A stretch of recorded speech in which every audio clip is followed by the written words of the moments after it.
É como o Arnaldo fala, a regra é clara.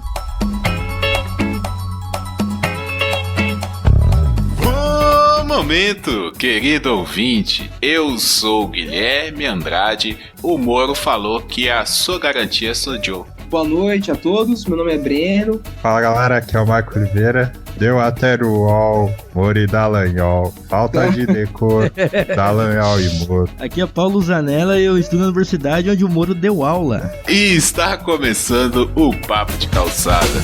Swingando, swingando, swingando, swingando. Swingando, swingando, swingando, swingando. Todo mundo dançando por quê?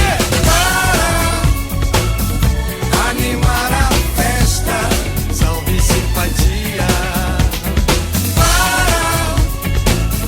Para animar a festa.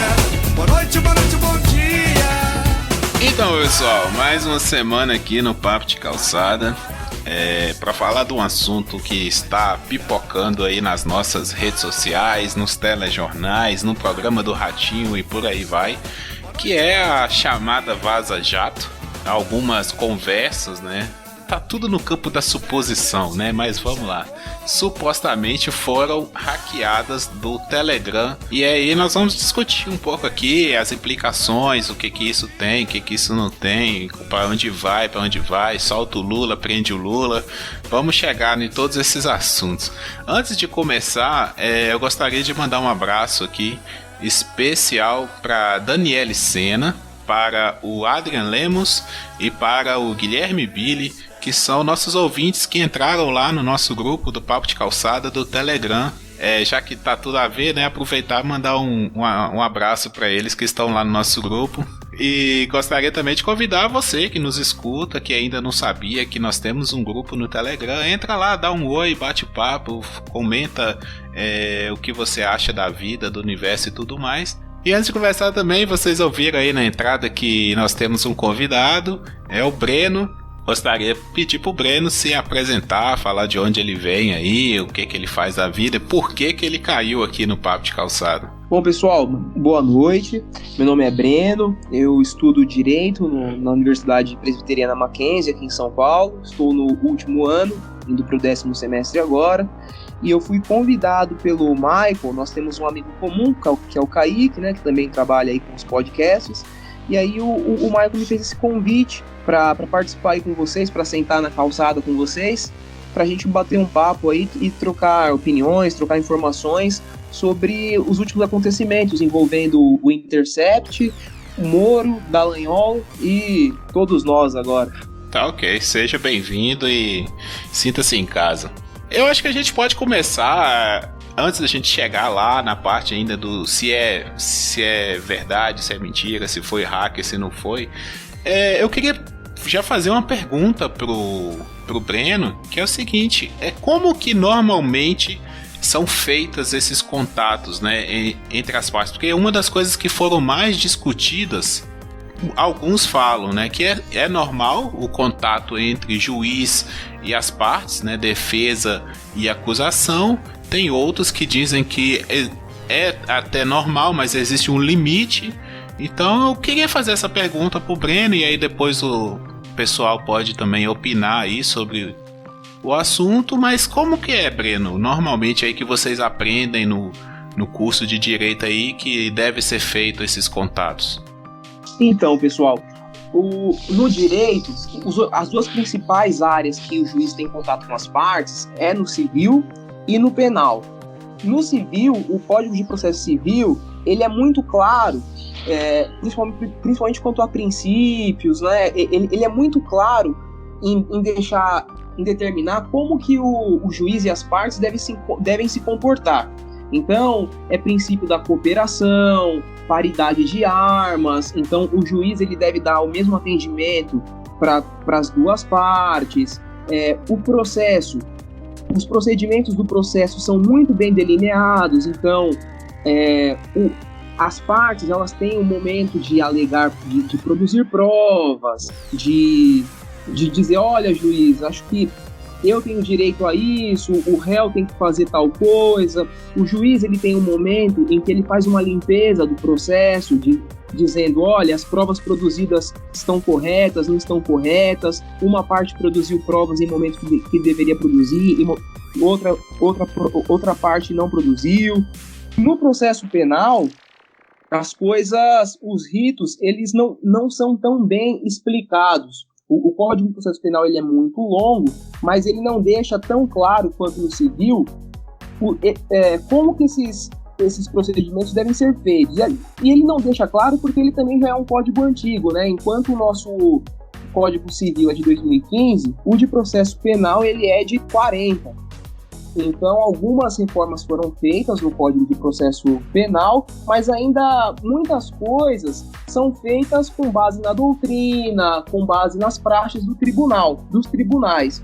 Então, no caso do Moro, quando ele diz lá no Congresso que é normal esse contato que ele teve com o Ministério Público, com as defesas do Lula, do ex-presidente Lula e dos demais investigados e réus, ele tem uma certa razão, porque o Código de Processo Penal, ele dá, assim, um certo espaço, né, pro juiz e para as partes terem essa autonomia. E ele chega até a usar um termo que no direito a gente usa muito, né, que são os embargos auriculares. O que é isso, né? É aquele pé no ouvido do juiz que os advogados e os promotores costumam se utilizar. Mas que pé no ouvido é esse? É aquele momento que você chega e fala, olha, juiz, as minhas provas estão caminhando nesse sentido. O que o senhor acha? Né? O que o senhor prevê a partir disso? O juiz, olha, a partir das provas que você está me trazendo, infelizmente ou felizmente, o seu cliente ou o réu vai ser condenado, vai ser absolvido. Então, é nesse limite que fica, né? O próprio Código de Processo Penal ele deixa claro que um dos limites da relação entre o juiz e as partes é que o juiz não pode aconselhar as partes. E é isso que o Intercept e os defensores dos advogados do Lula e dos demais réus dizem, né, que o Moro desrespeitou. Ele chega a aconselhar o Dallagnol em procedimentos, em diligências que ele deveria fazer. Eu sinceramente não consigo enxergar o Moro aconselhando o Dallagnol. Mas, em geral, é esse tipo de relação que se tem. Ah, entendi. Eu queria te fazer uma pergunta que é a seguinte. Primeiro que quem tá ouvindo, a gente acredita que já tem aí um entendimento do tema, do que se trata, de como que surgiu.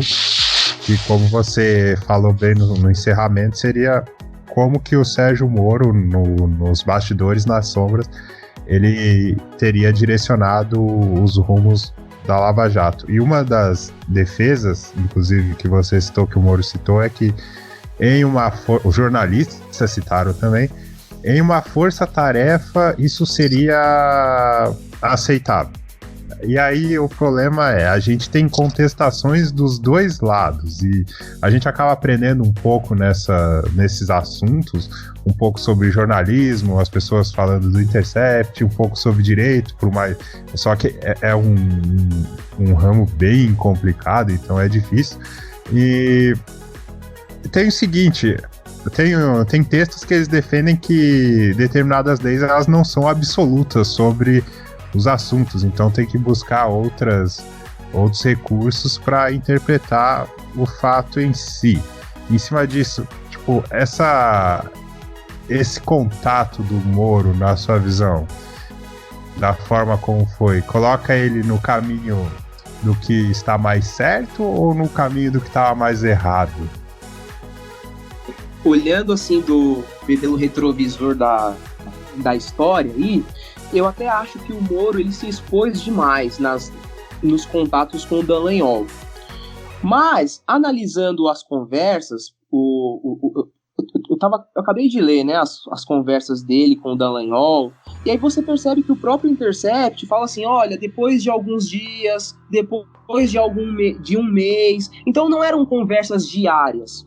É claro que em um momento o Intercept fala assim, olha, aqui nesse trecho você percebe que Moro e Dallagnol são amigos, que aí o Moro chega a comentar que apareceu uma foto, foi vazada na mídia, uma foto do Dallagnol numa festa, vestido de um personagem aí e tal. Então, nesse sentido, o Moro, eu acredito que ele tem extrapolado. Agora, pensando, quem eram Moro e Dallagnol no início da Lava Jato? O Moro era um juiz de primeira instância, como qualquer outro no Brasil, que eu não conhecia, vocês não conheciam, ninguém conhecia. O Dallagnol também, um integrante do Ministério Público que cumpria com suas funções diárias e ali, conforme o cargo dele pedia, e que não tinham apoio. Quem era Lula, os donos aí das grandes empresas, o Joesley, o irmão dele, os outros políticos? São pessoas que estavam na mídia o tempo todo, querendo ou não, eu e você já sabíamos quem eram. Então, o que eu quero dizer é que, num certo sentido, eu acredito que o Moro e o Dallagnol e os demais integrantes lá da Força Tarefa se viram acuados em certo momento em perceber que, em algum momento, tudo que eles haviam conseguido em termos de provas, em termos de delações, aquilo tudo poderia ir para o ralo de uma hora para outra. É claro que, lendo a Constituição, lendo os códigos, né, as nossas leis, é claro que as coisas não iam para o ralo, mas talvez pela forma com que alguma parte relevante da opinião pública tinha demonstrado ou estava se mostrando à época, talvez essa forma, esse apoio à defesa do Lula, né, nós estávamos num período de polarização muito forte, então eu acredito que isso fez com que eles se usassem muito dessas redes, né, Telegram, WhatsApp, e isso aí acabou se tornando uma muleta perigosa para eles. Mas eu vejo o Moro e o Dallagnol mais com bons olhos, assim, sabe? Ok, mas você tá falando aí que essa união dos dois, né? Vamos dizer assim, esse trabalho conjunto entre juiz e Ministério Público seria justificável pela força mediática e política das pessoas envolvidas, né? Seja por empresas ou seja por partido político, opinião pública e por aí vai. Mas não é função de um julgamento, né? Um juiz, ele não está acima disso? Ou seja, independe de quem é a pessoa, ela tem que ser julgada da mesma forma, sabe? Não se necessita certos tipos de artifícios para se condenar ou se julgar uma pessoa independente de quem ela seja, porque até onde eu aprendi sobre a justiça, né, fala-se que a justiça é cega, né? Ou seja, ela deve julgar o pobre e o rico da mesma forma, né? O anônimo ou o conhecido da mesma forma, né? Então, assim, eu não vejo necessidade, nesse caso, de o Moro e o Ministério Público, na pessoa do Dallagnol, se apoiar nesse artifício, né, como você falou, nessa muleta, para conseguir construir um caso. Quando eu digo que o Moro e o Dallagnol usaram as redes aí, o Telegram, como uma muleta, percebam que, para mim, não foi uma muleta para construir uma narrativa contra os acusados da Lava Jato. Não, foi uma muleta para coordenar os trabalhos. Eu, sinceramente, não consigo enxergar ilegalidades em nenhum trecho do que eles conversaram. Consigo enxergar um certo amadorismo, consigo enxergar momentos em que eles colocam os pés pelas mãos, coisas que poderiam, sim, pelo período que eles mantiveram contato, eu até consigo enxergar um grande grau de discrição deles. Uhum. Porque eles, pelos termos que eles usam, claro que uma hora ou outra eles soltam um palavrão, uma hora ou outra eles falam que o diretório do PT soltou uma nota absurda, mas vejam que eles mantêm um certo respeito, mantêm a imparcialidade, que é algo que na faculdade de Direito a gente percebe que não existe. Eles conseguem manter esse grau.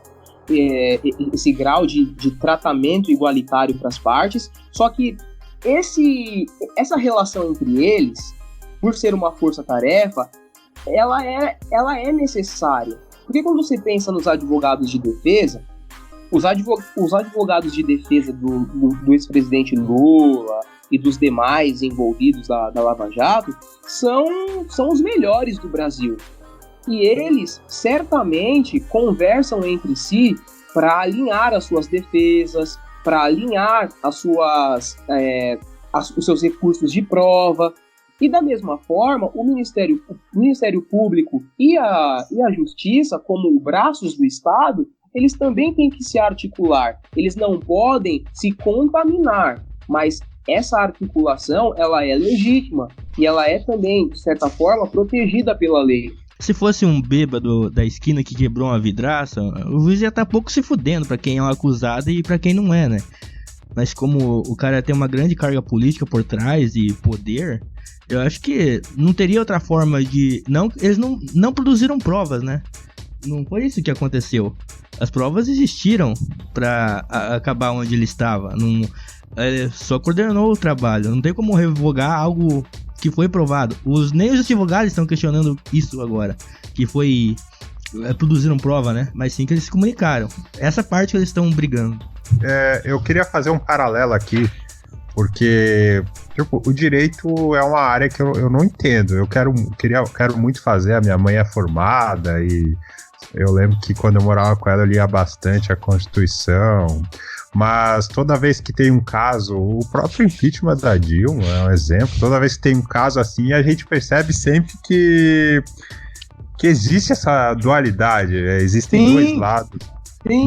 E os dois com embasamentos da lei, eles conseguem puxar os artigos da lei, um lado defendendo e o outro lado atacando. Tipo, o paralelo que eu queria puxar é no caso lá da JBS, da Operação Carne Fraca, né? Que como era um modo uma área que eu entendia mais, eu percebia que certas coisas que saíam na mídia não fazia muito sentido, era mais um alarmismo. Então, eu sempre dou esse benefício da dúvida em relação às áreas que eu não entendo, que muitas coisas que as pessoas podem estar alarmadas, no meio que isso está acontecendo, pode ser um comportamento normal. Eu queria fazer uma pergunta agora. No caso, o Sérgio Moro, ele faz parte da força-tarefa da Lava Jato? Olha, o Sérgio Moro, à época, ele não fazia parte da força, assim... Ele era magistrado ele era o juiz, né? Quando a gente fala em força-tarefa, geralmente a gente envolve aí o Ministério Público e a Polícia Federal, que são as responsáveis pela investigação, o indiciar, né? E aí a coleta de depoimentos, realização de provas, essas diligências, né? A força-tarefa. Então, a força-tarefa incluiria aí Polícia Federal e Ministério Público. O Moro ficaria à parte. Agora, num certo sentido, ele tinha relação com essa força-tarefa. Agora, incluí-lo na força-tarefa seria torná-lo um juiz investigador, né? Que é o que muitos o acusam. É justamente essa a minha questão, porque é o seguinte... O próprio Breno falou aqui, né, com a gente, que no caso o Sérgio Moro e o Ministério Público, eles precisavam se conversar para se articular como braços do Estado, né, para conseguir formar esse caso. O que eu acho perigoso aí, é justamente por isso que eu fiz essa pergunta, se o Sérgio Moro, o magistrado, o juiz, ele faz parte da força-tarefa, porque... Eu entendo que a Lava Jato é a acusação. A força-tarefa da Lava Jato é a acusação, né? Ministério Público e Polícia Federal juntos. Como que um juiz se articula com a acusação? Entende?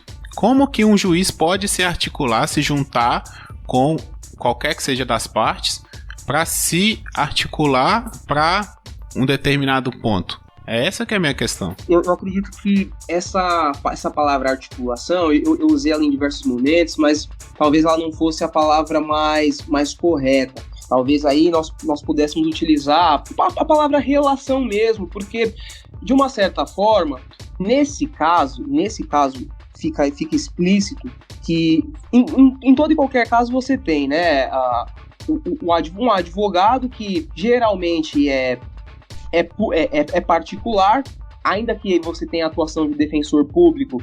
Esse defensor público ele defende o interesse de um particular, e do outro lado você tem o Ministério Público que defende os interesses de uma coletividade. O juiz, ele é um terceiro imparcial?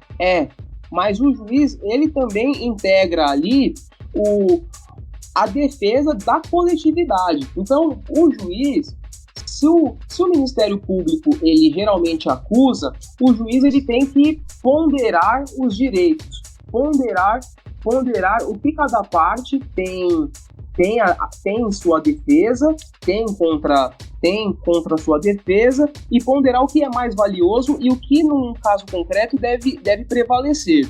Num caso como a Lava Jato, em que a ordem pública e o interesse da coletividade são imensos, o juiz, ele se vê... E aí que eu digo que mora o perigo da imparcialidade, né? Porque o juiz, ele deve lutar para ser imparcial. Mas um juiz, ele nunca é 100% imparcial, porque ele traz consigo aí bagagens familiares, de valores pessoais dele, que ele aprendeu em casa, na escola, na faculdade. Então ele tem visões próprias de mundo, que, querendo ou não, vão impregnar as decisões dele.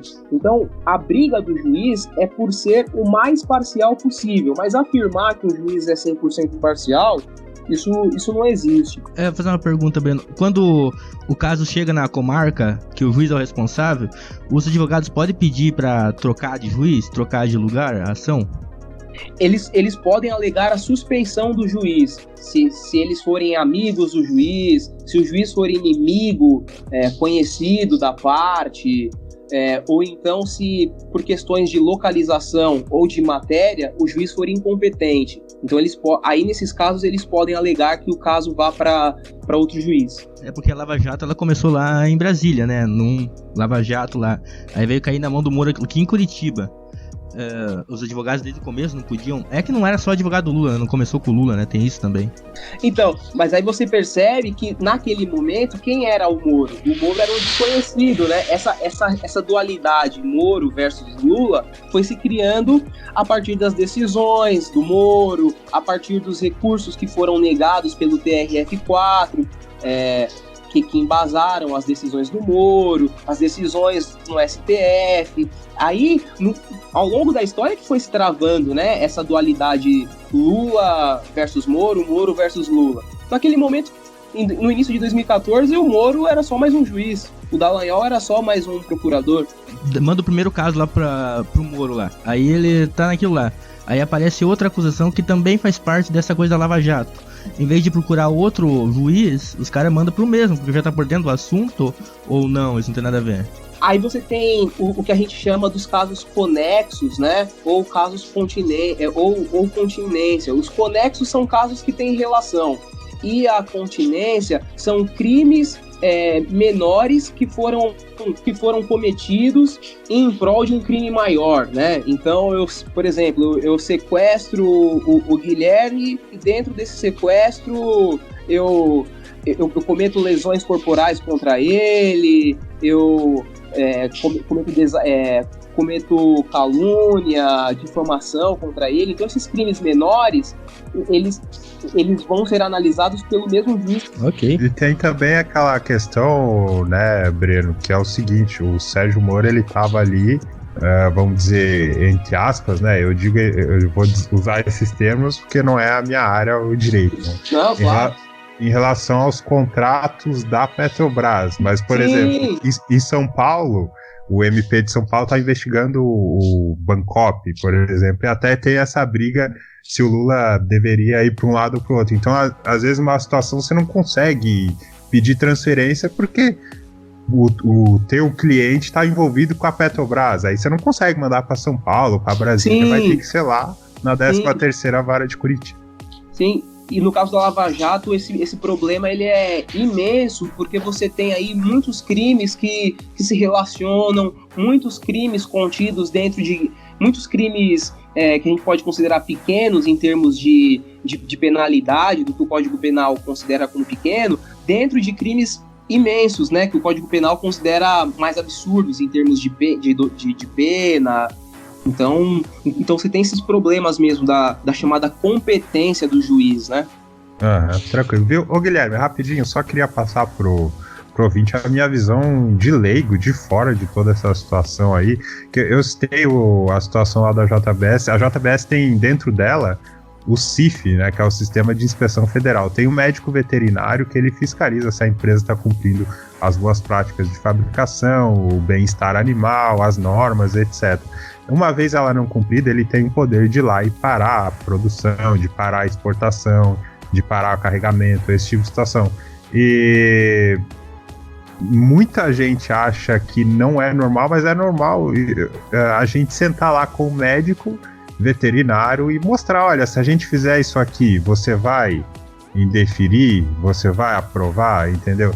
E aos olhos de muitas pessoas fora desse ramo, isso seria uma ilegalidade, por isso que eu citei lá na frente, lá atrás, esse exemplo. Mas a percepção minha como leigo é que foi isso que foi falado lá no início, feria a imparcialidade, no caso, o aconselhamento e envolvimento com uma das partes do processo, e o que foi citado ali, a Constituição, Código Penal, de Processo Penal, Código de Ética da Magistratura, esses itens, né? Então, por isso que é importante a gente sempre procurar ouvir todos os lados aí, de repente até para aprender, porque quando eu vejo esses diálogos, eu me coloco na posição da defesa.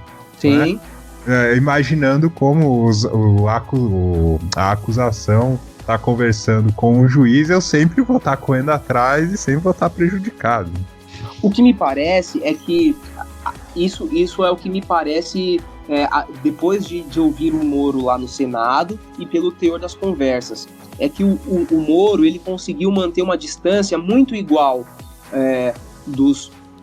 com os advogados de defesa e com o Ministério Público. Aí vocês vão me perguntar, mas poxa, o Moro ele falava com o Dallagnol por Telegram e ele não fazia isso com nenhum advogado do Lula, ou de qualquer outro réu. Ok, mas os advogados, eles vão frequentemente falar com os juízes, e isso é garantido por lei.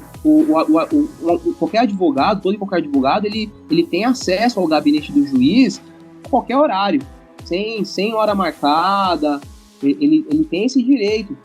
E eu tenho certeza, assim, eu consigo, pela qualidade dos advogados contratados e pela atuação que eles demonstraram ter, todos os advogados de defesa tiveram esse acesso. Então, nesse quesito aí, eu acho interessante destacar isso. Aquele advogado do Lula era bom, aquele gel que ele usava não era barato, não. Eu acredito nisso, eu conheço algumas pessoas que são advogadas também, conhecidos mesmo, não chega a ser amigos próximos, mas são conhecidos, e em bate-papo e tal, já comentaram comigo que chega mesmo a ir lá no juiz para pedir recomendação, para, né, ter algum tipo de conversa sobre o caso, isso é normal. O que me assusta um pouco é a questão da colaboração. A colaboração me deixa preocupado. Não que eu acredite que o Lula seja um cara 100% inocente. Eu só acho que não conseguiram exatamente chegar num ponto incontestável da prisão dele. Eu também acho que o Moro, ao longo dos anos, ele foi se deixando levar também pelos apoiadores dele, de uma certa forma cedendo, né, a essa apelação midiática, concedendo mais entrevistas, aparecendo em mais programas. Eu, no lugar dele como magistrado, evitaria isso ao máximo. Sim, claramente o Sérgio Moro, ele é um cara vaidoso, sabe? Você vê chega a beirar a arrogância em certos casos. Isso sabe? É um problema de nós do direito. Não, isso é problema de qualquer especialista, cara, não só do direito. Médico é assim, os doutores aí, né, da academia são assim. O conhecimento, ele traz a arrogância, com certeza. O curioso é que, assim, a gente já teve outros exemplos de heróis que foram elevados pelo povo por combater isso ou aquilo, mas o mais bizarro de tudo é que a mídia colocava o Sérgio Moro como um super-herói, a população colocava o Sérgio Moro como super-herói, e a gente consegue deduzir, por isso que vocês falaram, e pelas mensagens também, que ele comprou essa história. Sim, é isso que eu digo, a questão da vaidade, sabe? Está aí. O cara comprou a história que venderam pra ele. Até se você pegar numa certa linha de tempo aí, muito se conversou, se perguntou a ele questão de envolvimento com a política, né? E ele foi, não sei se intencionalmente por ele, mas ele foi conduzido ao lado político da coisa. Então eu acho que essa confiança dele, sabe, essa vaidade dele, foi levando ele a um certo status, sabe? E quando o cara deslumbra com isso é perigoso. Eu não ponho a mão no fogo pelo Moro, assim como eu não ponho a mão no fogo pelo Lula. De forma alguma. Até porque eu não conheço nenhum dos dois. Eu não posso dizer quem tá certo e quem tá errado. E outra coisa também, o Breno, desculpa, quase confundi seu nome. O Breno tá aqui, ele sabe, pode me desmentir, mas certo e errado é relativo, cara. Então você pode estar tomando uma atitude que pra você é certa, mas pra outra é errada. E é isso que está em questão aqui. Não, mas é relativo conforme o livro que tá escrito as leis, né, cara?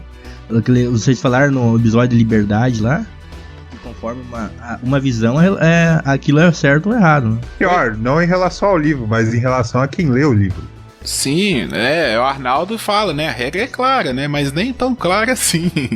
Aproveitando isso, nós estamos num momento em que chegam ao STF dúvidas e casos que que na história do Brasil não tinham a repercussão que tem hoje e que não eram levados ao STF como são levados hoje. Ou melhor, não eram levados ao STF e que hoje são. E não só ao STF, mas à Justiça Comum. Eu falo ao STF porque eu não consegui confirmar quando, mas provavelmente o STF essa semana vai analisar se o Moro deve deixar o cargo ou não. Ministro? Eu não consegui confirmar isso, eu não consegui achar a data e confirmar, mas o STF ia decidir isso, se ele deveria se afastar ou não do cargo. Eu até achei interessante, porque isso pra mim é muito interessante. Errado. Oi? É muito errado, não? Então, essa é a minha ponderação, né? Porque OAB, a Associação dos Juízes, não sei se juízes do Brasil ou de algum estado, mas algumas associações de porte, assim, de peso na área do direito e que regulam a atuação de juízes, promotores, chegaram a pedir pro STF ou chegaram a escrever notas sugerindo que Moro e Dallagnol se afastassem de seus cargos. Dia 25. Dia 25, né? Suspensão do Moro, pedido pela defesa de Lula. O que eu quero dizer é que, partindo dessa dualidade de que não há certo, não é errado, a nossa lei não diz isso. Não há nenhuma norma que diga quando um ministro deve sair do seu cargo ou não, nesse sentido, entendem? Então, aí tá o STF produzindo, legislando novamente. Então, para nós no Brasil, é um momento novo. É isso que eu quero dizer. Eu acho isso interessante, mas assim nem tudo está escrito no papel, sabe? Eu acredito nisso, sabe? Nem tudo, porque senão a gente não teria, não precisaria da moral, da ética, né? Dos costumes, né? Nem tudo está escrito no papel. Eu vejo o Moro como ministro não vou dizer uma aberração política, mas um grande desvio de caráter político, porque diretamente ele está envolvido na prisão do principal adversário do atual presidente, sabe? E você goste ou não do presidente, você tem que admitir, tem que reconhecer que a prisão do Lula tem efeito imediato na eleição do Bolsonaro. Então, aí a gente entra no se, né? Mas se o Lula tivesse concorrido, o Bolsonaro poderia ter ganhado. Poderia, a gente não sabe, entendeu? A gente não sabe. Mas eu vejo isso, o Moro estando num ministério, seja ele qualquer que for, de um governo onde o seu ato como juiz influenciou diretamente na eleição do presidente, eu vejo isso antiético, sabe? Eu vejo que não tem necessidade disso, sabe? O Moro poderia ter ficado na dele, poderia ter pleiteado mais pra frente um lugar no STF, sabe? Mas é aquela coisa, a vaidade, a confiança vai levando o cara a tipo, eu quero resolver o problema do país. Sabe? E eu vejo isso passa um pouco pelo Moro, sabe? É a minha chance de resolver o problema do país, sabe? E ele acha que ele vai resolver o problema do país, sabe? Então eu vejo aí. Agora, o afastamento ou não, do meu ponto de vista, já não era nem para ele ter sido nomeado. O afastamento num governo minimamente estável, que não é o caso do governo atual. O governo atual não é nada estável. A cada semana a gente recebe uma notícia bombástica e os próprios filhos do presidente fazem questão de contribuir com isso. É um tiro no pé do governo o afastamento do Sérgio Moro, sabe? Porque, querendo ou não, o Sérgio Moro e o Paulo Guedes são os dois ministros que vão à frente do governo, sabe? São a carta a chancela do governo, assim, o cheque endossado do governo. Tipo, esse governo tem uma credibilidade por causa desses ministros, pela opinião pública. Então, se você perde um desses ministros e com o próprio Paulo Guedes aí numa luta ferrenha, questão da reforma da presidência, que já titubeou, né, já chegou a ameaçar também, se não for do meu jeito, eu vou sair, vou pedir pra sair, o governo tá numa corda bamba gigantesca, sabe? E eu vejo isso. Ele não sai atualmente, ele não saiu ainda por causa dessa necessidade do governo de mantê-lo lá. Mas em um governo onde estivesse minimamente estável, eu acredito que o afastamento... ninguém está julgando se ele está certo ou se ele está errado, se ele fez certo ou se ele está errado. Um afastamento até que apure-se os resultados, ele não faz parte do nosso governo. E, gente, isso faz parte de qualquer empresa, tá? A Globo afastou aquela âncora dela lá, como é que chama? Que substitui a Fátima Bernardes. Patrícia Poeta. Afastou ela do Jornal Nacional por causa de uma veiculação de uma notícia, sabe? Tantos outros já aconteceu isso. O próprio William Vac no Jornal da Globo, né? Por causa daquele vazamento, daquela imagem lá. Foi até um vazamento também, né? Dele falando, com uma coisa racista, né? A Globo afastou. Coisa de preto. Então, isso são coisas normais de se acontecer. Não é nada extraordinário o afastamento de alguém de seu cargo por causa de investigação ou denúncias, ou seja lá o que for que sejam contraditórias. Mas aí você tá falando de uma empresa que precisa de credibilidade, né? Agora você fala de um governo que precisa de credibilidade? É isso que eu tô falando. O governo não está num momento estável. Por isso que não nos afasta. Eu não tô aqui querendo ser advogado do Moro, não. Mas eu acredito que a postura que o Moro tem tido nos últimos dias, de uma certa forma, atua em favor dele próprio, porque ele mostrou uma proatividade em se manifestar. É claro, a gente pode dizer que ele teve uma manifestação assim muito, muito fechada, né, batendo na tecla de que ele foi imparcial, trazendo números aí que atestam a eficiência dele e da Lava Jato, mas a questão é que ele não tem se furtado a falar do assunto, né? Como há muito tempo nós vemos no Brasil, né, quando ministros ou outras autoridades são expostas a esses escândalos, a gente vê uma postura muito mais cautelosa, de muito mais medo do debate, da mídia, da população. E no caso do Moro, ele tem se mostrado aberto, querendo ou não. Não sei se certamente fiado, né, no apoio que ele tem, né, que ele também não é bobo. Mas a postura dele também tem ajudado para que ele ganhe credibilidade, né, frente ao Bolsonaro e até mesmo a parte da mídia. A parte da mídia e a parte da população também. Juntando Sim. o que vocês dois estão falando, eu não sei se seria o caso de afastá-lo, Guilherme. Eu até entendo a estratégia dele agora de ficar aberto aí à defesa, mas eu concordo 100% contigo em relação ao pensamento dele em ir para a política, e os próprios vazamentos eles dão a entender isso, e eu tenho aqui a frase dele que está fora de contexto, mas é fora de contexto que eu digo porque eu não vou citar as conversas anteriores, mas é aquele momento em que eles estão conversando sobre o vazamento das conversas do Lula, se eu não me engano. Ele diz assim: ainda desconfio muito de nossa capacidade institucional de limpar o Congresso.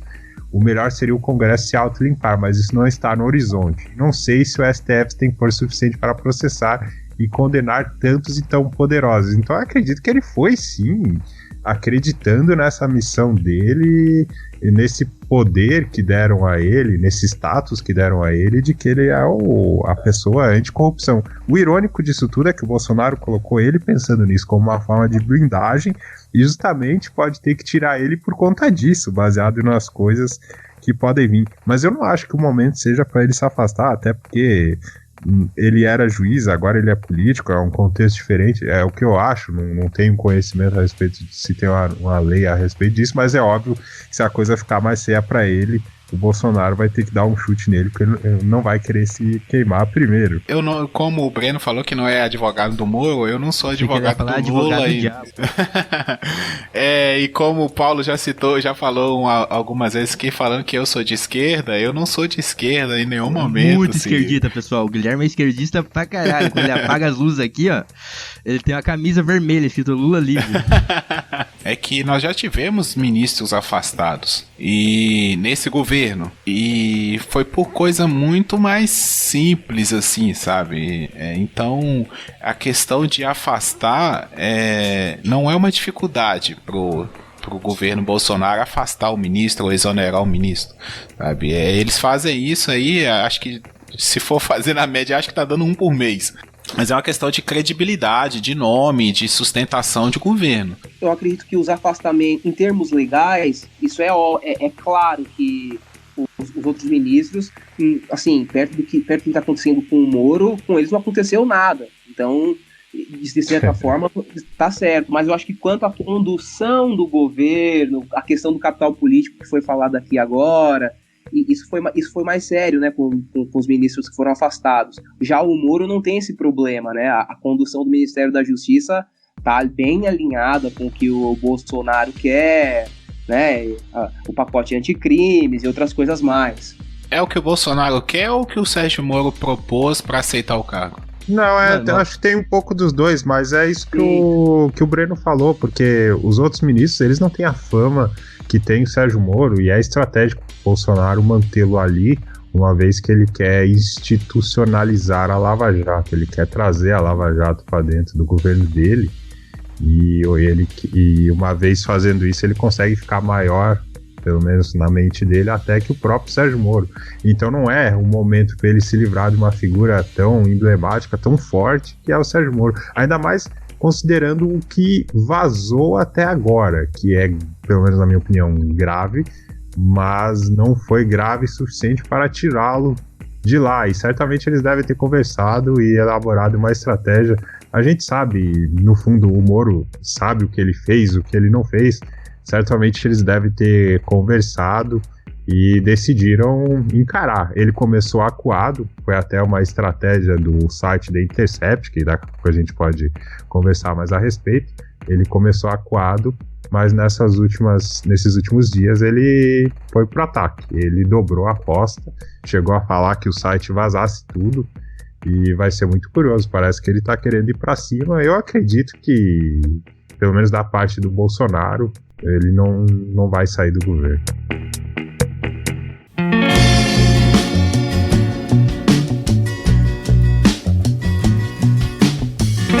Falando um pouquinho da Lava Jato, né? Ela conseguiu passar a impressão de ser mais rápida em relação à prisão de pessoas do colarinho branco. devolução de dinheiro aos cofres públicos, provas de contrato superfaturado. E, assim, de novo, repetindo, não é a minha área, mas o que eu pude aprender é que, em termos de estratégia, ela fez uma estratégia um pouco diferente de outras operações, que foi seguir o dinheiro. Mais ou menos o que o COAF fez com algumas pessoas aí envolvendo o Flávio Bolsonaro, ou o Queiroz, por exemplo. Você tem essa renda e tem isso na tua conta, então tem algo estranho. E aí você vai puxando o fio e vai descobrindo os casos, os contratos superfaturados, os financiamentos de campanha e etc. Como consequência, ela deixou uma terra arrasada na atividade política, que ficou em constante ameaça. O Congresso ficou à sombra da corrupção e com a desconfiança total da população. E a gente chega ao Glenn e ao Intercept.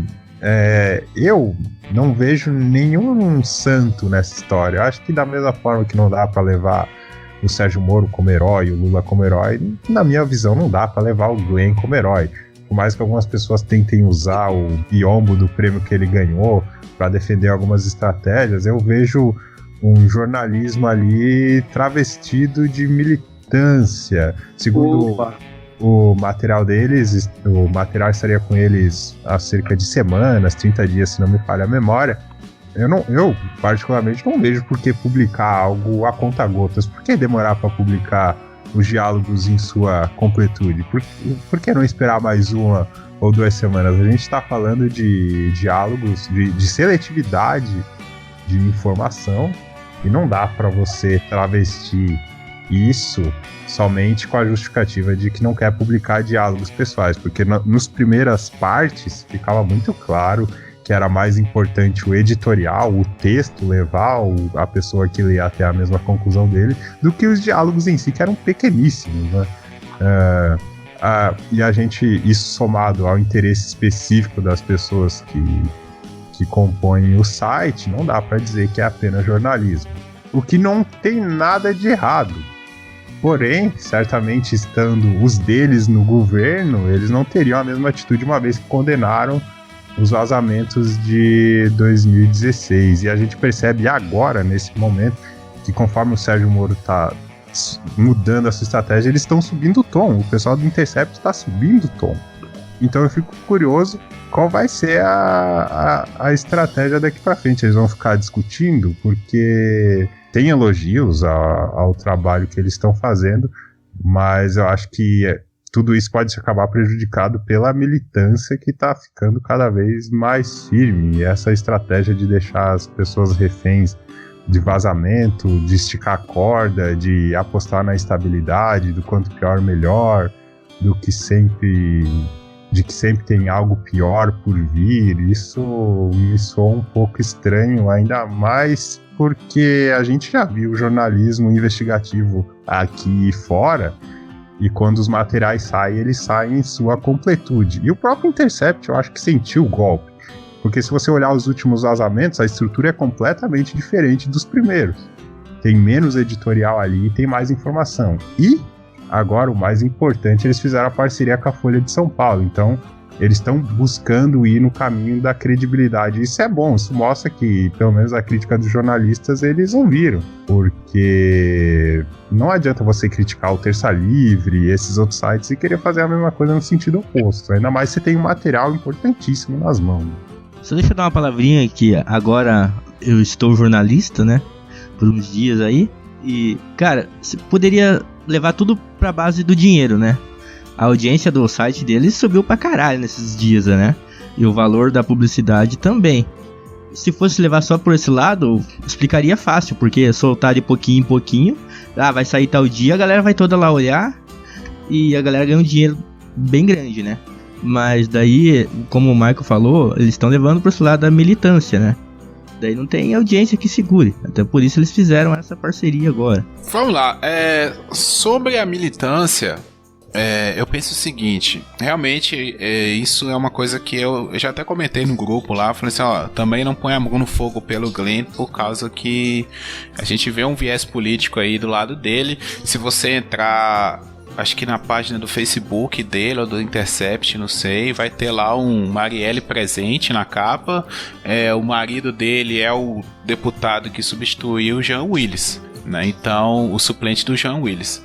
Então, não, é inegável isso. Não tem como você falar contra esse argumento. Agora, quem tem que ser imparcial é o juiz, né? Não é a imprensa. A imprensa, ela tem o direito de construir a narrativa que ela quiser. O Globo está aí para provar isso, né? Do mesmo jeito que o Intercept cria a narrativa dela, a Globo está criando uma narrativa para o outro lado, e nós vimos isso em diversos casos. Não tem ninguém aqui da terceira série que acredita que algum órgão de imprensa prega a verdade, né? A verdade cabe ao direito, né? Cabe a um juiz, cabe distinguir o que é certo e o que é errado. Então, apesar de ter uma grande parcialidade, eu não vejo problema nisso, sabe? Se o Sérgio Moro está certo ou está errado, quem vai julgar isso vai ser um outro juiz, vai ser uma outra pessoa, vai ser o Supremo, sabe? Então, não cabe... a gente também não... Esse negócio que o Michael falou aí de... Está tentando se criar um novo herói brasileiro, né? O Glenn agora vai ser o novo herói brasileiro. Eu acho isso uma burrice, sabe? Mas é novo herói da nação, né? A gente tem um monte de herói que não é brasileiro, né? Então isso não é... Tu usou um termo aí que pode ser considerado... Até agora o Sérgio Moro não é culpado, né? O que ele fez pode ser considerado antiético. O que o Glenn fez também é considerado antiético perante o jornalismo. Então...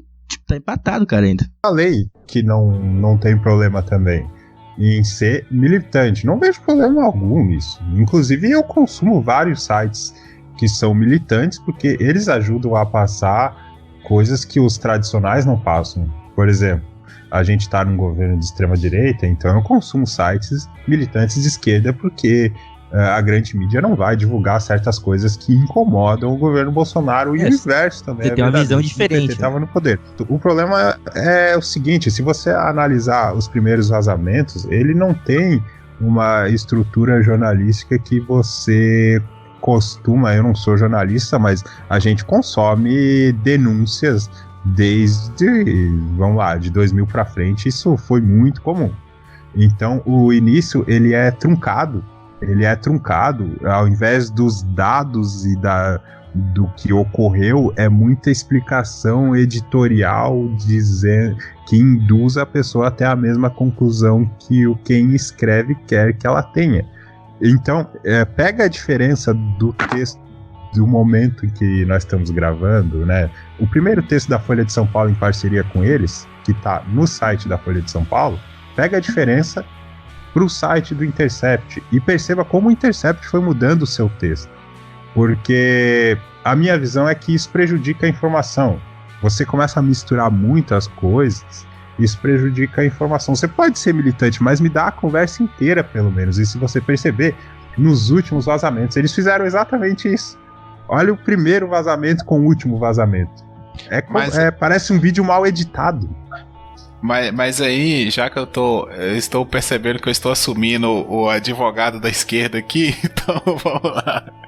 Vou fazer o papel do advogado do diabo. Eu posso usar o argumento que o Breno usou aqui no início da nossa conversa, de que o Ministério Público e o juiz Sérgio Moro precisavam, né, como que é a palavra, Breno, que você usou? Eu usei erroneamente articular, né, mas seria relacionar. Isso, precisava se relacionar, né, para criar ali uma narrativa, provas que, né, um caminho de acusação que levaria à prisão. Da mesma forma, eles podem, o Intercept pode, já que ele é um canal de mídia, né, um canal de jornalismo muito menor, né, e aí você tem um Intercept batendo de frente com o Globo, SBT, Record, né, com todos os canais. Então eu posso usar o mesmo argumento que o Breno usou para falar assim, não, já que eles são pequenos, eles são os coitados da situação, eles podem usar qualquer que seja de artifício para chamar a atenção, né, para que as pessoas olhem para eles e consigam conduzir a opinião pública a um certo ponto.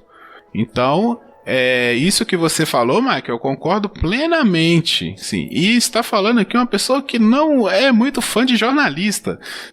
A gente só precisa tomar cuidado com a expressão usar qualquer artifício, né? Porque aí nós temos um problema. Que deixa a gente na mão de um grupo de interesse, né? A gente tá entre dois grupos de interesse, no caso.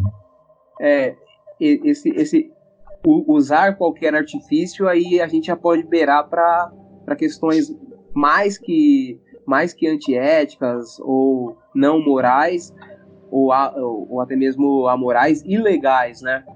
Sim, então eu vou usar qualquer artifício para usar artifícios não tradicionais. Não, mas assim, O problema da jornalista se eu não me engano, do Estado de São Paulo com o Terça Livre, né?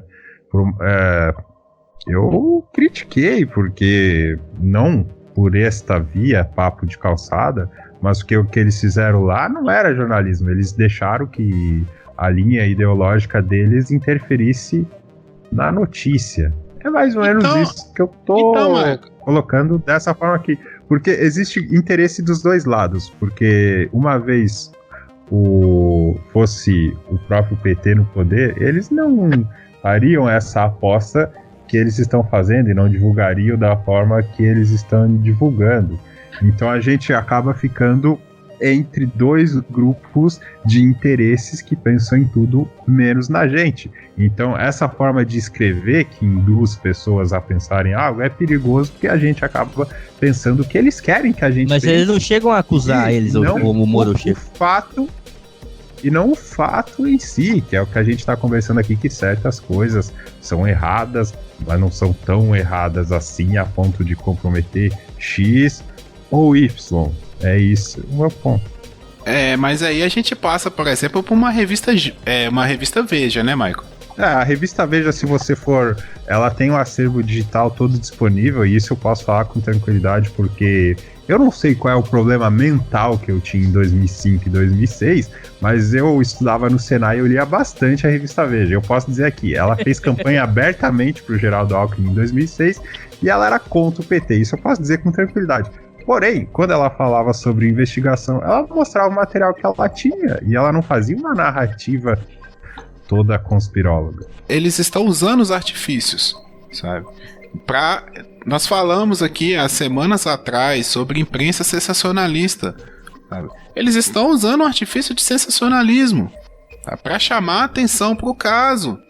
Nos Estados Unidos, até um tempo atrás, não sei quanto tempo atrás, a imprensa ela tinha que dar as duas versões da história, né?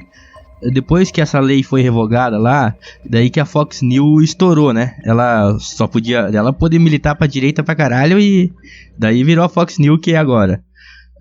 No Brasil teve um tipo de lei dessa, ou o jornalismo não precisa das duas versões do acusado, da denúncia de uma pessoa e da outra? Paulo, o que nós temos, isso é bem usado em campanhas eleitorais, é o direito à resposta. Então, quando um candidato ele se sente ofendido, isso vocês bem sabem, o Código Eleitoral garante, né, o direito de resposta. Então, o candidato vai lá e se defende.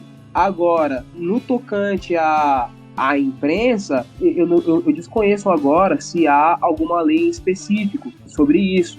Mas o problema do vazamento é de quem vazou, e não de quem publicou. Hoje eu estava lendo uma notícia do Intercept, e aí, num certo trecho, eles dizem assim: a tentativa de associar o Intercept a criminosos é uma groselha servida em mamadeira de piroca. Só que, do lado do Moro, pelo menos do que ele disse no Senado e nas poucas entrevistas que ele deu sobre isso, eu não vi ele dizendo que o Intercept é criminoso, que as publicações são criminosas. Eu me lembro bem dele dizer que são sensacionalistas, que é o que nós estamos compartilhando aqui. Ele chegou a falar de hackeamento, né? Que não é o que ficou provado também. O hackeamento, o hackeamento é o crime. Mas não ficou provado o hackeamento. Esse é o grande problema. Agora, a publicação, indo na linha do que o Paulo diz, também não é crime. Isso pode abrir margem para uma porrada de coisa, né? Por exemplo, os deputados haver uma oportunidade de proibir publicação, né? E daí nós ficar refém de uma parada louca mesmo. Bem lembrado, até porque eu queria citar uma outra coisa aqui. Bom, primeiro, que fique claro que eu tô bem curioso para ver qual vai ser os próximos passos, porque como eu falei antes, o Moro, ele, como falaram aí durante a semana, ele dobrou a aposta, ele foi pra briga. E o Intercept, não muito na figura do Glenn, mas na figura, se eu não me engano, ele se chama Leandro Damori, eu não sei se é esse o nome, correto? Me perdoem o equívoco, mas principalmente nessa figura, ele tá subindo o tom. O Moro dá uma entrevista e rapidamente ele vai lá, faz live ou faz outras coisas e ele quer mostrar a visão do material que ele tem, ele quer que as pessoas cheguem à conclusão que ele chegou. E eu fico curioso para ver os próximos passos, por isso que eu posso palpitar que talvez esse seja o início do fim, porque se os materiais que começarem a surgir não tiverem uma certa gravidade, esse fogo ele vai acabar baixando e vai sobrar o quê? Vai sobrar a bravata de um lado, a bravata de outro. Então eu tô bem curioso em relação a esses pontos, mas em cima do que o Paulo falou, isso abre margem para várias coisas, abre margem para até um próprio enfraquecimento da Operação Lava Jato, que não é isenta de críticas, é importante que a gente fale isso aqui, tem seus problemas também, mas muitos políticos estão aproveitando para tentar uma forma de enfraquecer. Enquanto nós estamos tendo essa conversa aqui, Renan Calheiros, por exemplo, está em plena movimentação para passar o seu projeto de abuso de autoridade que ele queria há muito tempo atrás passar. E fora outras coisas que podem vir aí. Agora, aproveitando só para encerrar esse meu comentário, eu não sei o que vai sobrar do Brasil nessa discussão. O 2019 está imprevisível, de todos os lados. Eu não sei nem como é que a gente vai chegar em dezembro. A gente só tá no mês 6. E olha como nós estamos. O Brasil em 2019 tá igual piscinão de Ramos. Cada sorriso é um flash. Exato. Mas eu acho que o Brasil deveria, mas não vai.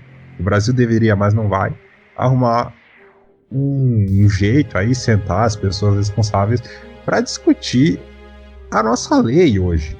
Porque a Lava Jato, ela teve seus problemas, por exemplo, na prisão preventiva, a reclamação, o Breno pode falar melhor que eu, na questão de os advogados de defesa não terem acesso a certos materiais, em cima dessas interpretações que eles deram, eles conseguiram ser ágeis, porém com esses problemas. Então a grande pergunta é, com as leis que a gente tem, eles conseguiriam fazer o que eles fizeram? Né? Porque todo mundo aqui é a favor do combate à corrupção. Só que a gente não quer que, por exemplo, Lula seja preso injustamente. Isso a gente não quer. Então, é possível fazer as duas coisas? Se não é, eu acho que o Brasil deveria, mas não vai discutir isso e mudar o que tem que ser mudado. Que seja esse pacote anticrime, não precisa ser aprovado da forma como está, mas que ele seja discutido de uma maneira mais séria, para que as pessoas, os populares, o tio da padaria, ele fique feliz porque o político corrupto foi preso e as pessoas como o Breno, por exemplo, fiquem felizes porque ele foi preso, mas a lei foi seguida. Por que não vai? Eu já falei isso no Remix, a decisão, no Brasil, o sistema, ele funciona de uma forma que a decisão do veneno a ser usado para matar barata, ela depende das baratas. Ô Paulo, aproveitando o espaço aqui, eu confirmei, realmente, o jornalista no Brasil, ele pode escolher, não há nenhuma lei que obrigue o duplo enfoque nas versões de um fato ou de uma história. Ele pode escolher o enfoque, sim. Só pra voltar aí na fala do Michael, eu concordo com ele, cara. O meu grande ponto, assim, o que me deixa muito preocupado com toda essa história é que é aquele velho ditado, né? Os fins justificarem os meios, sabe? Eu acho que num país sério, num país do tamanho do Brasil, você não pode ter uma justiça dessa forma, sabe? E é o argumento de muitas pessoas, é o argumento inclusive do Sérgio Moro, né? E quando ele vai se defender, ele fala assim, mas a Lava Jato fez isso, mas a Lava Jato foi responsável, do tipo assim, olha, podem ter acontecido equívocos, podem ter acontecido deslizes, mas ela foi responsável por isso. Esse tipo de argumento, ele enfraquece a própria justiça, sabe? Uma observação que eu estava fazendo há algum tempo é assim, que se você for pegar, sei lá, antes da reeleição da Dilma, vamos pegar um Brasil um pouco mais estável, né? Pré-2013, você tinha um judiciário que era era incontestável até certo ponto, tá? Então você tinha na figura, por exemplo, de Joaquim Barbosa e do Supremo Tribunal Federal, de certa forma, heróis também, porque o povo brasileiro gosta do herói, né? Vamos ser sinceros, nós gostamos de heróis. Você tinha um judiciário quase incontestável, você tinha um legislativo execrado, né? Assim, política é a pior raça que existe, né? Pior do que um animal de qualquer tipo, de qualquer espécie, pior que uma barata, como o Michael citou as baratas aqui, pior que uma barata, né? Então você tinha um executivo um legislativo que não prestava para nada, e você tinha um executivo que era meio que o fiel dessa balança aí, sabe? Balançava a opinião, ia para um lado ou para o outro, mas era de certa forma até estável, sabe? Você não tinha, antes da reeleição da Dilma, você não tinha assim, não foi se falar de impeachment depois da reeleição da Dilma, sabe? Com aquela história toda. Então você não tinha muito esses papos de impeachment, disso e de aquilo.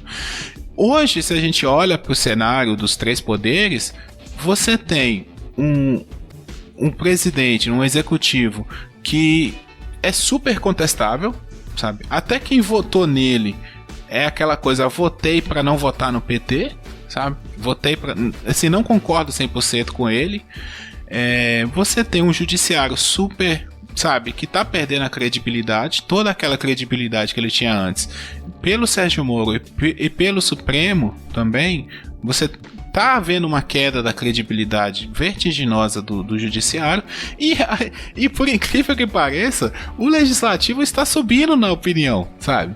O legislativo está carregando, sabe, vamos dizer, está carregando o país nas costas, com o Maia na questão da Previdência, sabe? Então, assim, é uma reviravolta no cenário dos três poderes brasileiros muito estranha, assim. Eu queria saber a opinião de vocês, o que vocês estão vendo agora, aproveitando esse acontecimento do Sérgio Moro, como vocês estão vendo essa relação aí? Olha, o Guilherme, eu acho que essa balança tende a pender pro STF. Claro, né, que esse ano é difícil competir com o legislativo quando você tem pautas como a reforma da Previdência, reforma tributária, reforma política e outros temas em jogo. Mas eu acho que pelo menos aí pro próximo mês a proeminência do STF aí, do judiciário, volta para a mesa aí. Eu achei muito boa a sua observação, eu concordo 100%. Ali, depois da reeleição da Dilma, em 2015 o Congresso ele começou a ganhar força, mas pelos motivos errados, né? A sabotagem do Eduardo Cunha, colocando pauta-bomba na ordem do dia, vamos dizer assim, né? Por pura vingança, porque a Dilma não apoiou quando ele começou a ser encurralado. Inclusive foi esse motivo que levou a desembarcar da base do governo e passar para frente o pedido do impeachment. E agora, principalmente depois dos primeiros vazamentos ali, o Rodrigo Maia deu entrevista, falou que não vai deixar que isso afete o andamento das reformas do governo, porque, querendo ou não, o Sérgio Moro ele ainda não é bem visto entre os parlamentares, muito por conta daquilo que a gente falou lá atrás. A Lava Jato ela deixou uma terra arrasada na atividade política, ela jogou desconfiança em relação a tudo que acontece ali para a população toda. Sim. Então, esse caso poderia ser usado como uma certa vingança e deixar os projetos apesar de que eu acho que ainda vai, né, deixar os projetos do Moro para trás e travar o governo, mas pelo menos em relação à Previdência, isso não vai acontecer. E a gente está lendo as notícias recentes que o Congresso ele está buscando outras coisas para tirar o país da crise. Eles estão pensando em uma própria reforma tributária que já estava lá, que já surgiu do Congresso, e levar esse projeto para frente depois da Previdência. Então eles estão se mexendo, eles estão à sua maneira, fazendo o que o Legislativo tem que fazer. Eles estão chamando ministros para se explicarem, para darem justificativa dos projetos, das questões mais polêmicas, etc. Então, o Legislativo, como você bem disse, ele está ativo. E o Executivo, ele está muito fraco, muito por conta da inacreditável, falei isso em um episódio recente aí do spin-off Remix, inexperiência injustificável de uma pessoa que ficou 28 anos dentro do parlamento e não sabe como conviver com esse parlamento. Nos primeiros meses do governo, todas as fotos do presidente, ele parecia uma pessoa assustada. Agora que ele parece que está se soltando, então não precisa falar muito assim. Se a gente começar a falar do executivo, esse programa ele vai virar uma live, né? Essa aparição, né, do legislativo aí no jogo político, essa proeminência que o Congresso tem tido, também é um claro reflexo das ruas, né? Todo mundo aí muito cansado com a chamada judicialização da política, os partidos toda hora indo batendo no STF, perguntando o que pode, o que não pode, o STF legislando aí muitas vezes no lugar do Congresso, diante de uma omissão dos parlamentares. E com essa renovação que nós tivemos aí nas casas, então faz sentido realmente aí o que vocês estão falando.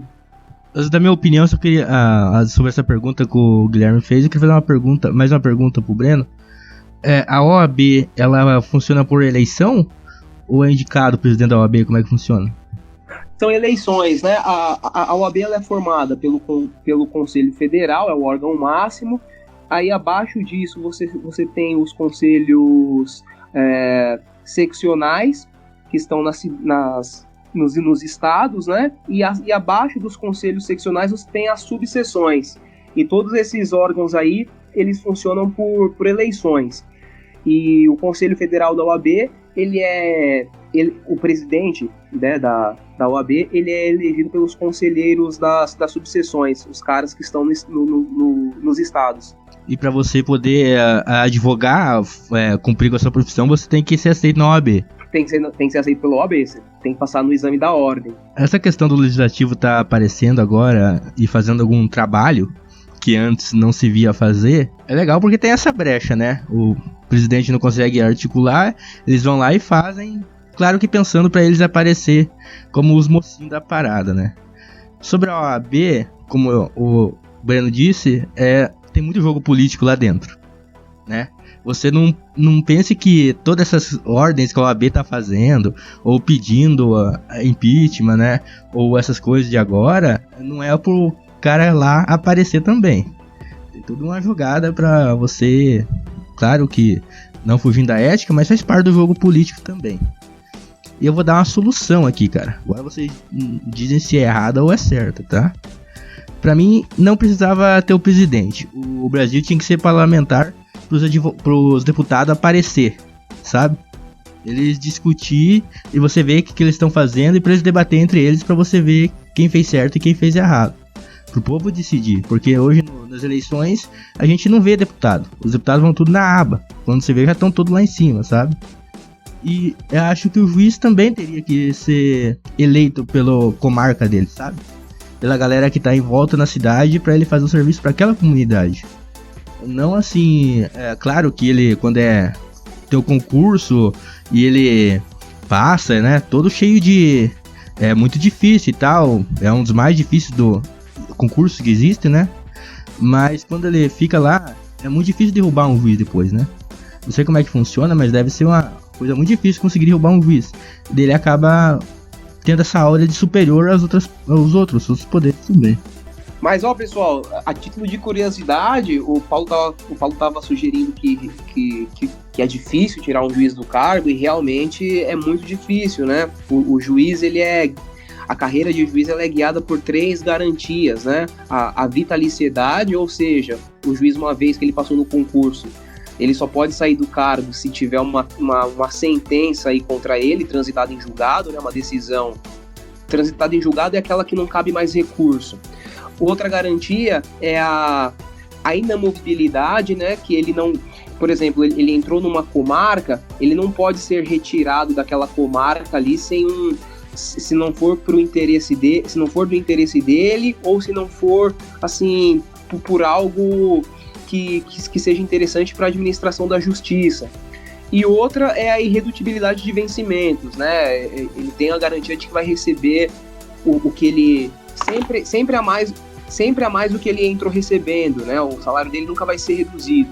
Então são essas 3 garantias. E a título de pena, uma das penas mais temidas pelo juiz é a aposentadoria compulsória, onde ele é aposentado ganhando os vencimentos integrais. Que medo, eu queria ter esse medo. Eu tô com medo de nem aposentar.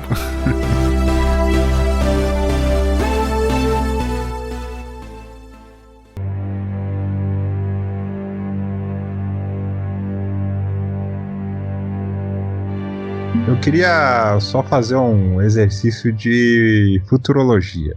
Apesar de os últimos palpites que eu dei não terem sido bons, o que eu acertei foi que esse governo seria o livro A Revolução dos Bichos. Isso eu acertei, né? E a questão do antipetismo lá atrás também não era muito difícil de acertar. Mas enfim... infelizmente esse assunto, como muitos outros, ele acabou caindo na polarização. Então, de um lado você tem as pessoas que defendem o Sérgio Moro e por tabela já defendem o governo, defendem a Lava Jato e descredibilizam a acusação. No caso que eu digo acusação, é as pessoas que estão acusando de parcialidade, por conta de que essas pessoas estariam mais interessadas em libertar, abre aspas, bandidos e prejudicar a Operação Lava Jato.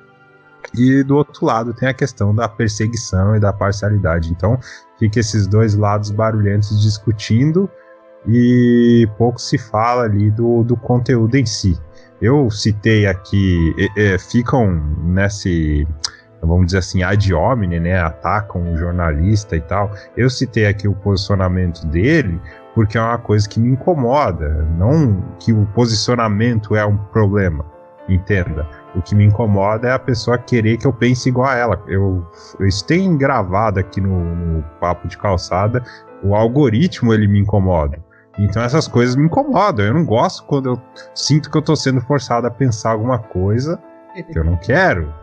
Eu penso assim, calma aí, jornalista, eu tô entendendo o fato, você não precisa querer me arrastar pro teu lado. É por isso que eu citei aqui, é simplesmente a minha opinião.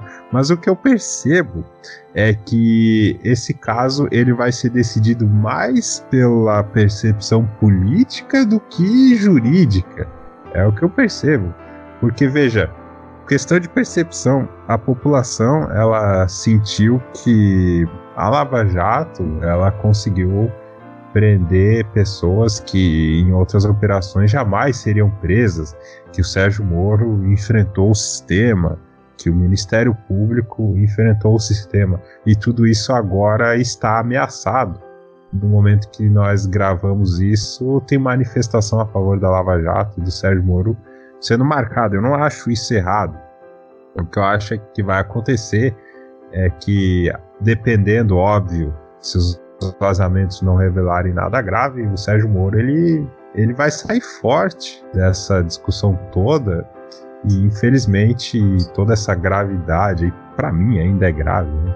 Vamos ver, isso depende muito do Intercept, a gente não sabe a gravidade do material que eles têm, e aí fica aquele palpite, né? Será que se eles tivessem algo grave eles teriam jogado no começo, ou eles vão apostar no morre sangrando aos poucos? Eu não sei, não tem como saber. Eu acredito que se não fosse a população, por conta dessa percepção de que o Sérgio Moro é um herói e de que tudo está em risco, eles vão acabar, entre aspas, absolvendo o Moro de tudo isso que apareceu. Só uma pergunta, Michael. Quem são os porcos? O que eu disse há um tempo atrás é que é o seguinte, o Bolsonaro, ele toma muitas atitudes contraditórias com coisas que ele dizia ou fazia e etc e tal. Eles estavam que para eles é normal, sendo que eles não percebem que a situação está mudando. É nesse sentido que eu acho que é a revolução dos bichos que está acontecendo. Para comentar isso aí, Michael, eu concordo com você no ponto que, assim, eu acho que se isso não derruba o Moro, nada mais derruba, sabe? Se não for agora, eu acredito que ele passa ileso por esse governo, porque são acusações graves, né? E esse tipo de acusação, se não for, cara, não vislumbro nada, assim, que vai tirar ele do status que ele tem, né? Não digo nem como ministro, pode ser que amanhã ele deixe de ser ministro, mas esse status que ele tem, ele não perde mais se ele não perder agora. Eu acredito que isso é perigoso, sabe? Isso abre precedente, sabe? Uma das minhas maiores preocupações é isso. Como que vai ser a justiça depois disso, sabe? Qualquer caso poderá ser julgado da mesma forma, sabe? A maior preocupação é essa. Eu não me importo com o Lula, sério mesmo. Eu fiz acho que eu fiz foi um remix sobre isso, sobre a questão do... Não, eu fiz um texto sobre a questão do Lula estar preso, né? Aquela célebre frase do Cid Gomes, o Lula tá preso, babaca. E realmente o Lula tá preso e eu acho que deveria seguir o jogo. A partir daí, cabe a defesa dele, defendê-lo, sabe? Não... Assim, eu acho que o Brasil precisa superar o Lula. É aquela velha questão do brasileiro precisar do herói, sabe? O brasileiro ainda precisa do herói. Aí o lado vermelho do país tinha o Lula como herói e o lado azul encontrou no Moro seu herói, né? Não conseguiu, tentou encontrar uma figura política para ser seu herói, botaram óculos lá no Aécio Neves, botaram óculos no Bolsonaro, mas são figuras muito frágeis, né? Então, principalmente o Aécio Neves, que eu sou de Minas Gerais, posso falar com bastante conhecimento sobre o caso dele. Mas então encontraram no Moro essa figura de herói. Estão, né, como todo herói, você não torce pro seu herói morrer, né? Você torce pro seu herói ser o vencedor no final da batalha. Mas isso é perigoso, sabe? Porque outros Sérgio Moros podem surgir a partir daí, sabe? O fenômeno Bolsonaro, ele não surgiu à toa. O fenômeno Bolsonaro, ele tem muita carga no fenômeno Trump nos Estados Unidos, sabe? E em outros fenômenos na Europa, sabe? Essa crescente desse extremismo não começou no Brasil, né? Então o meu medo é isso. Se o Lula tá certo ou tá errado, se o Moro tá certo ou tá errado, pra mim não me importa muito, sabe? O Lula não paga minhas contas, nem o Sérgio Moro, sabe? Sim, foda-se, entendeu? Mas o que eu penso é o que isso pode desencadear, e é esse exercício que você tá fazendo, né, de futurologia. Realmente é um futuro perigoso, sabe? Eu vejo um futuro perigoso. E aí, Breno, o que tu vislumbra do futuro? Então, eu tô aqui pensando, tava ouvindo vocês, a observação de cada um de vocês, acho que eu sou o mais otimista aqui com relação ao Moro, e mais uma vez, né, não estou vestindo nenhuma camisa com a foto do Moro, podem ficar tranquilos, nem nada disso, não tem pôster do Moro no meu quarto. Mas eu acredito que o Moro, essa relação que ele está tendo mais próxima com o Congresso, com os parlamentares, está sendo boa no sentido dele perceber que ele não é a última bolacha do pacote, que de fato em alguns trechos, como nós já comentamos aqui, ele veste mesmo a camisa de herói nacional, ele compra essa ideia, como nós já dissemos aqui, só que agora ele está percebendo que, olha, o pacote anticrime dele já não foi totalmente aceito lá no Congresso. Algumas outras pautas que ele jogou aí na mesa também já não foram tão bem recebidas. Ele já foi convocado, né, pela Comissão de Constituição e Justiça do Senado.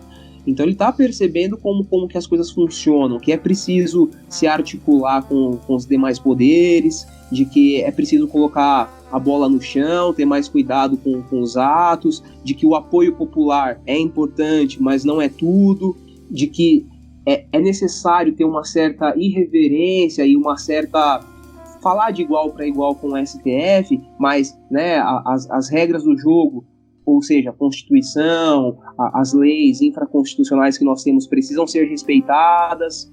Então, eu acredito que daqui em diante, e ele tem sinalizado nesse sentido, né, de que, olha, eu achei interessante da parte dele dizer isso, não sei se ele disse de uma forma protocolar, mas ele disse, olha, se eu tiver que deixar o cargo, eu deixo, eu não tenho apego ao cargo. Então essa frase dele me pareceu interessante, porque os últimos ministros que nós tivemos aí, nas últimas trocas de ministros, nós víamos pessoas muito apegadas aos seus cargos, né? Seja por questões de foro privilegiado, por questões de interesse, né, salário, status. No Moro eu não consigo, apesar dessa vaidade geral e nacional, eu não consigo perceber outros interesses mesquinhos.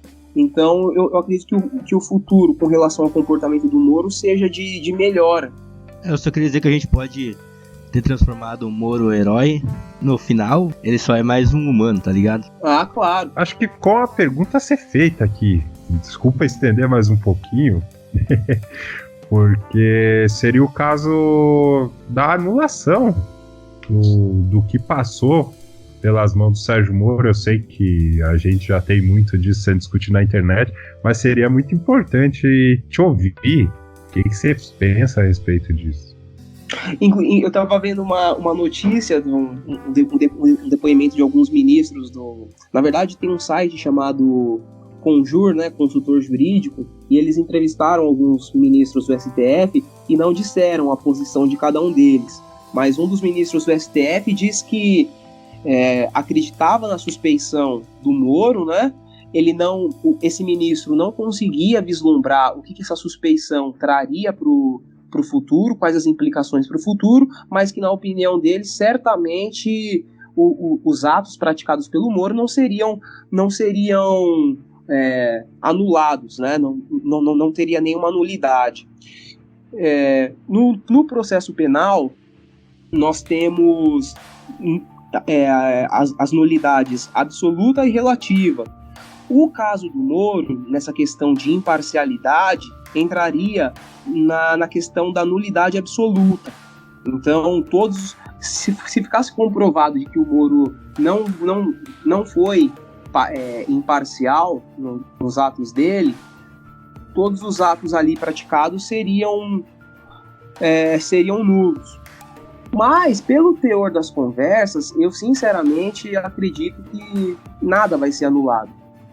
Sinceramente, pelo que eu li de outros doutrinadores, até pelo posicionamento atual dos ministros do STF, o Lula não será inocentado, nenhum dos atos até agora praticados serão anulados. Momento cultural. O crime fala pra mãe. Eu vou indicar aqui uma série que eu tô vendo na Netflix. Acho que já foi indicado aqui por outra pessoa, mas não lembro quem. Mas eu vou indicar de novo, que é Bandidos na TV. Tá lá na Netflix. É muito... desculpa, não é engraçado, mas é top. A história é legal pra caramba. E é real. Claro que tem todo o cinema por trás, né? O documentário, né? A expressão artística, mas é muito legal. Confesso que eu não queria falar o que eu vou falar, mas eu tenho que ser honesto comigo mesmo, porque eu tô passando por uma situação que tá mexendo muito comigo, assim. Ele tá me fazendo rever a vida de outras formas nessas últimas semanas.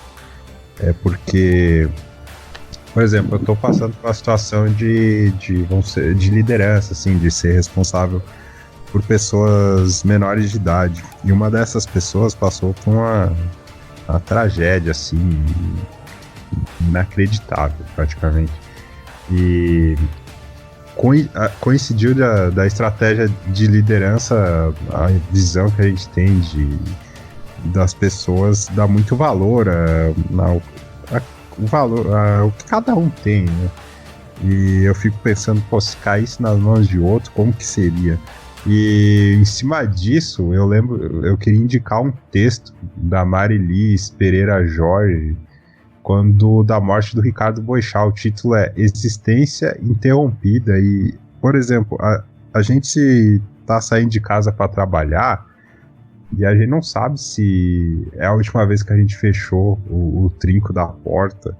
A gente não sabe se é a última vez que a gente tá tomando café, se é a última vez que você falou com a sua família foi um contato bom, um contato ruim.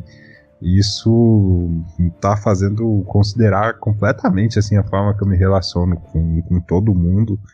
E acho que vale a pena a reflexão. Ela escreveu na Folha de São Paulo, vai ficar o link aí, é Existência Interrompida. Tava lembrando ouvindo os colegas dando suas dicas, eu lembrei de um livro que eu li no primeiro semestre da faculdade, e quando eu entrei, uma das atividades de recepção era nós tínhamos que assistir a uma encenação, né, de um júri formado ali pelos professores, né, onde ali eles davam ali indicações do que era o mundo do direito, né, para os calouros.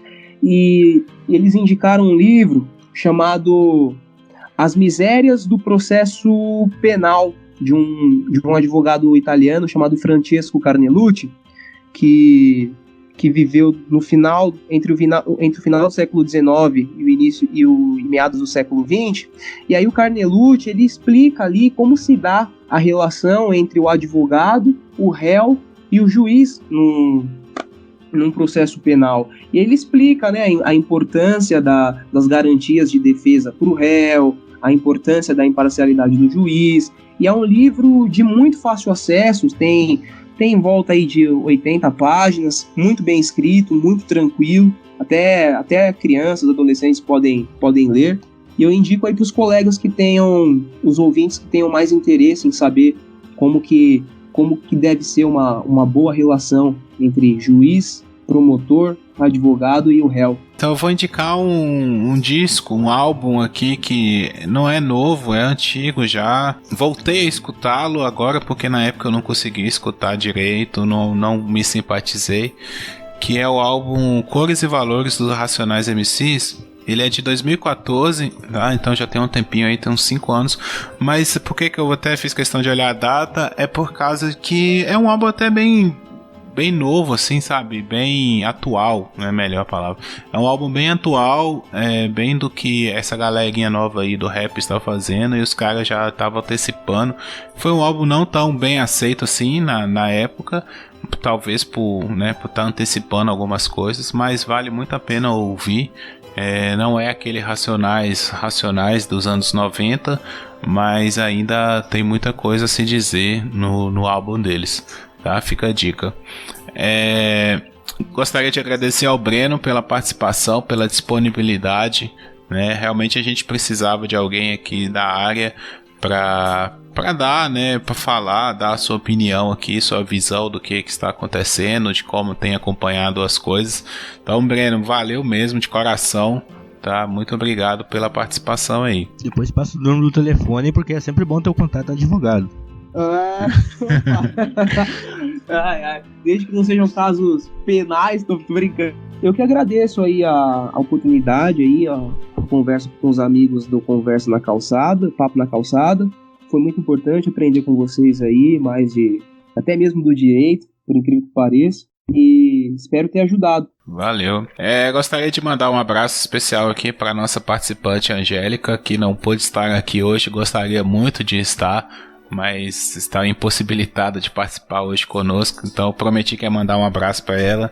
Um abraço, Angélica, estamos sentindo sua falta, volte logo. E um abraço para todos os nossos ouvintes que escutaram até aqui, o nosso muito obrigado pela sua audiência.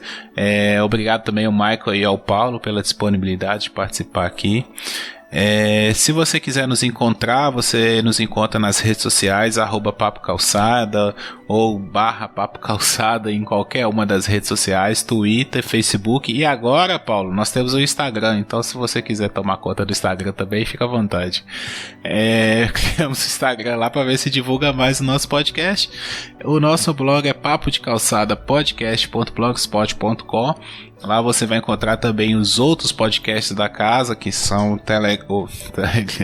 que são o Remix e o TV na Calçada. O TV é um podcast mais especializado em séries e filmes, e o Remix é um podcast individual. Quem faz lá atualmente é o Michael, a Renata e o Bruno. Cada semana um dá a sua visão sobre algum assunto. São podcasts muito legais, eu acredito que todos vão gostar, todos que acompanham o Papo de Calçada vão gostar de acompanhar lá também. Já falei no início, mas vale reforçar, nós temos um grupo no Telegram, estamos recebendo de braços abertos todos os nossos ouvintes para dar suas opiniões, para contribuir com as pautas, para sugerir, para qualquer coisa, para trocar ideia. Então vai lá, t.me/papo de calçada podcast. Você nos encontra lá no Telegram. Tem os links também no nosso blog, nas nossas redes sociais, estão sempre compartilhando. Então quando você vê aí passando na sua timeline, você clica e entra lá, dá um oi. Aguardamos vocês. Até a próxima semana, um grande abraço. Tchau, tchau.